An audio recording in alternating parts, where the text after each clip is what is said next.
జనగామ కాంగ్రెస్ పార్టీలో మళ్లీ వర్గపోరు బగ్గుమన్నది.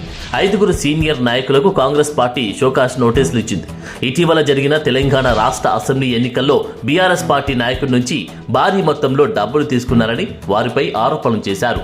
జనగామ అసెంబ్లీ నియోజకవర్గానికి చెందిన అధికారిక కాంగ్రెస్ పార్టీ అభ్యర్థిని ఓడించినందుకు, అలాగే పార్టీ వ్యతిరేక కార్యకలాపాలకు పాల్పడినందుకు జనగామ అసెంబ్లీ నియోజకవర్గం నుండి టీపీసీసీ పూర్తిగా యాక్షన్ కమిటీకి ప్రాతినిధ్యం మరియు ఫిర్యాదులు అందాయి. ఈ షోకాస్ నోటీస్ తేదీ నుంచి 3 రోజుల్లోపు వివరణ ఇవ్వాలని, లేని ఎడల పార్టీ రాజ్యాంగంలోని నియమాలు, నిబంధనల ప్రకారం మీపై కఠిన చర్యలు తీసుకోబడతాయని హెచ్చరించారు.